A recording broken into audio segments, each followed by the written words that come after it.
വിവിധ വിദ്യാഭ്യാസ സ്ഥാപനങ്ങളിലെ മാനേജർമാർ, പ്രിൻസിപ്പൽമാർ, അധ്യാപകർ ഉൾപ്പെടെ വിശിഷ്ട വ്യക്തികൾ സദസ്സിലുണ്ട്. പെട്ടെന്നാണ് 6 യുവതിയുവാക്കൾക്ക് വേദിയിലേക്ക് ക്ഷണം ലഭിച്ചത്. പഠന മികവിനെ അഭിനന്ദിക്കാനായിരിക്കുമെന്ന് സദസ്സിലുള്ളവർ കരുതി. പിന്നീട് എന്താണ് സംഭവിച്ചതെന്ന് അല്പം കഴിഞ്ഞ് വിശദമാക്കാം. ആദ്യം 6 പേരെയും ഒന്ന് വിശദമായി പരിചയപ്പെടാം. അട്ടപ്പാടിയിലെ വിവിധ ഊരുകളിൽ നിന്നെത്തിയ രംഗമ്മ, പഴനിയമ്മ, അഞ്ജു, വിസ്മയ, രാമചന്ദ്രൻ, ശിവകുമാർ എന്നിവരാണിവർ. ഒന്നാം തരം സോഫ്റ്റ്വെയർ എഞ്ചിനീയർമാരാണ് 6 പേരും. 6 പേരും UI എഞ്ചിനീയറിംഗ്, ബാക്ക്-എൻഡ് എഞ്ചിനീയറിംഗ് എന്നിവയിൽ പരിശീലനം നേടിയത് സ്വന്തം ഗ്രാമമായ അട്ടപ്പാടിയിൽ നിന്ന് തന്നെ. അട്ടപ്പാടിയിൽ പരിശീലന കേന്ദ്രം സ്ഥാപിച്ച് പരിശീലനം നൽകിയത് ടാൽറോപ്പ്. സ്റ്റേജിൽ വിളിച്ചു കയറ്റി അഭിനന്ദിച്ചത് പരിശീലനം നൽകിയ ടാൽറോപ്പിന്റെ co founder and CEO Safeer Najmuddeen. 6 പേർക്കും സോഫ്റ്റ്വെയർ എഞ്ചിനീയർമാരായി ജോലി കൊടുക്കുകയും ചെയ്തു ടാൽറോപ്പ്. അട്ടപ്പാടിയിൽ എഞ്ചിനീയറിംഗ് എന്ന് പറഞ്ഞ ഇവരാരെങ്കിലും വരും? അട്ടപ്പാടിയിൽ അവരുടെ നാട്ടിൽ ഇട്ടിട്ട് കൊണ്ടുവന്നത് കൊണ്ടാണ് ഇവർ ഇടയ്ക്കിടയ്ക്ക് കയറി വന്നത്. പതിയെ എന്തായി? ഇന്ന് ഇവർ എഞ്ചിനീയേഴ്സായി. സ്വന്തം ഗ്രാമമായ അട്ടപ്പാടിയിൽ ഫുൾ സ്റ്റാക്ക് ഡെവലപ്മെന്റ് കോഴ്സ് പഠിക്കാൻ സൌകര്യം കിട്ടിയതിനാലാണ് തങ്ങൾ സോഫ്റ്റ്വെയർ എഞ്ചിനീയർമാരായതെന്ന് 6 പേരും ഒരേ സ്വരത്തിൽ പറഞ്ഞു. അട്ടപ്പാടിയിൽ ഇതുവരെ ഒരു മെഷീൻ വന്നിട്ട് അതിൽ കയറി ഒരു സ്റ്റേറ്റ്മെന്റ് പ്ലാറ്റ്ഫോം ഉണ്ടായിരുന്നു. ആ പ്ലാറ്റ്ഫോമിൽ പഠിച്ചിട്ട് അത് കഴിഞ്ഞിട്ട് അവർ ഇന്റർവ്യൂ എടുത്ത് അങ്ങനെ സെലക്ട് ആയിട്ട് വന്നതാണ്. ഇപ്പൊ ഞങ്ങളൊരു സോഫ്റ്റ്വെയർ എഞ്ചിനീയർ ആയിട്ട് വർക്ക് ചെയ്യുന്നുണ്ട്. 1 വർഷം ആവാറ്.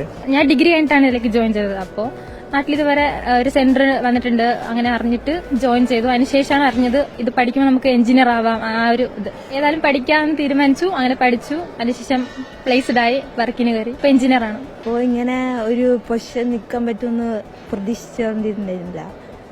പക്ഷേ ഇങ്ങനെ ഒരു സ്ഥാനത്ത് നിൽക്കുമ്പോൾ നല്ല സന്തോഷമുണ്ട്. ഞങ്ങളുടെ നാട്ടിലാണെങ്കിൽ നന്നായിട്ട് പഠിക്കും, പക്ഷെ അവര് എന്താവണമെന്ന് അറിയാണ്ട് അവര് സ്റ്റോപ്പ് ചെയ്യുക. ഡിഗ്രി കഴിഞ്ഞിട്ടും അവർ സ്റ്റോപ്പ് ചെയ്ത് അങ്ങനെ നിൽക്കുക. പിന്നെ ഞങ്ങൾക്ക് ഇങ്ങനെ ഒരു ഇന്റേൺഷിപ്പ് ഉള്ളതുകൊണ്ട് ഞങ്ങൾ പഠിച്ച് വന്നു. എല്ലാവരും +2 വരെ പഠിക്കും. പിന്നെ +2 കഴിഞ്ഞിട്ട് കിട്ടുന്ന ജോലിക്ക് ഇങ്ങോട്ട് പോകും. പിന്നെ അതിന് മേലെയുള്ള പഠനമൊന്നും അവർ അത്രയ്ക്ക് ഇൻട്രസ്റ്റ് ആയിട്ട് പഠിക്കൂല. പിന്നെ അങ്ങനെ പഠിക്കുന്നവർക്കായാലും ഇതിൽ കയറി പോകണമെന്നൊരു ചിന്ത ഉണ്ടാവില്ല. അപ്പോൾ അവർ അടുത്തവർ ചെയ്യുന്ന കാര്യം നോക്കി ഇവർ തന്നെ ഡ്രോപ്പ് ചെയ്ത് പോവാം. തുടർമയുള്ള പഠനം ഇവർ ഇതാകുന്നില്ല. അതാണ് പ്രശ്നം.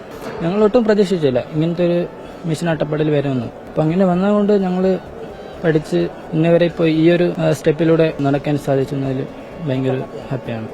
പ്രൊഫഷണൽസിനെ വാർത്തെടുക്കുന്ന പരിശീലന കേന്ദ്രങ്ങൾ ഉൾഗ്രാമങ്ങളിലേക്കും എത്തിക്കുക എന്നതാണ് ടാൽറോപ്പിന്റെ പ്രധാന ലക്ഷ്യങ്ങളിലൊന്നെന്ന് സഫീർ നജ്മുദ്ദീൻ പറഞ്ഞു.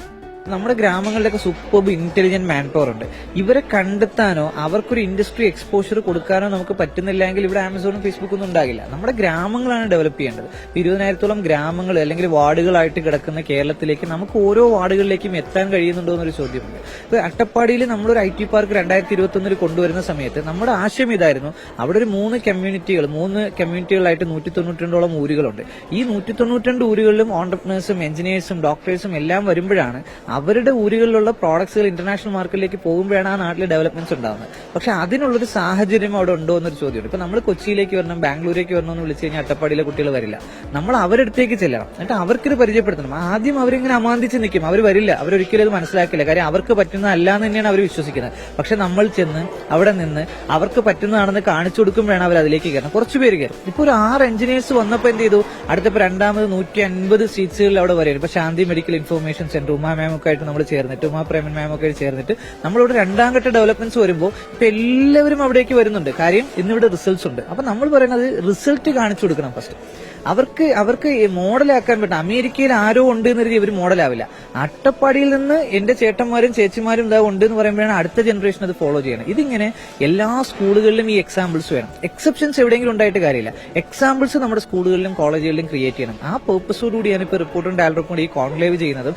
ഈ ഗ്രാമങ്ങളിലെ റിസൾട്ട്സ്, അട്ടപ്പാടിയിലെ റിസൾട്ട്സ് കാണുമ്പോഴാണ് ഓരോ സ്കൂളും മനസ്സിലാക്കണം, ഓക്കെ ഈ സ്റ്റാൻഫോർഡ് യൂണിവേഴ്സിറ്റി എടുത്ത സിലിക്കൻ വാലി പോലത്തെ ഇനിഷ്യേറ്റീവ് നമ്മുടെ സ്കൂൾ എടുക്കണം, നമ്മുടെ കോളേജും എടുക്കണം, നമ്മുടെ ഗ്രാമങ്ങളിലേക്ക് ഇത് വരണം. ഇതൊന്നും അമേരിക്കക്കാർക്ക് മാത്രം പറ്റുന്ന സംവിധാനമല്ല. ഈ ഗൂഗിളും മൈക്രോസോഫ്റ്റും മറ്റൊക്കെ നമ്മൾ ഉണ്ടാക്കിയാലും ഉണ്ടാവും. അത് അട്ടപ്പാടിയിലും ഉണ്ടാകും എന്നുള്ളതാണ് ആക്ച്വലി നമ്മുടെ ടാൽറോപ്പിന്റെ ഒരു ഇനിഷ്യേറ്റീവ്. പത്തനംതിട്ടയിൽ ടാൽറോപ്പിന്റെ സഹകരണത്തോടെ റിപ്പോർട്ടർ TV സംഘടിപ്പിച്ച പത്തനംതിട്ട ജില്ലാ എഡ്യൂടെക് കോൺക്ലേവിൽ വെച്ചാണ് 6 പേരെയും അഭിനന്ദിച്ചത്. ആന്റണി MP കോൺക്ലേവ് ഉദ്ഘാടനം ചെയ്തു. MLA-മാരായ KU ജനീഷ് കുമാർ, പ്രമോദ് നാരായൺ, ജില്ലാ കളക്ടർ A. ഷിബു, മുൻ DGP doctor Alexander Jacob, reporter network president Anil Airoor, reporter TV consulting editor doctor Arunkumar, private school management association സംസ്ഥാന ജനറൽ സെക്രട്ടറി കെ മണി എന്നിവർ കോൺക്ലേവിൽ പങ്കെടുത്തു. ഇരിങ്ങാലക്കുട ക്രൈസ്റ്റ് കോളേജ് ഓഫ് എഞ്ചിനീയറിംഗിലെ അസിസ്റ്റന്റ് പ്രൊഫസർ ഹിൻസ്റ്റൺ സേവ്യർ മോഡറേറ്ററായിരുന്നു. നമുക്കും വേണമൊരു സിലിക്കൺ വാലി എന്ന സന്ദേശമുയർത്തിയാണ് ടാൽഡ്രോപ്പിന്റെ സഹകരണത്തോടെ റിപ്പോർട്ടർ എഡ്യൂടെക് കോൺക്ലേവ് സംഘടിപ്പിച്ചത്. റിപ്പോർട്ടർ പത്തനംതിട്ട.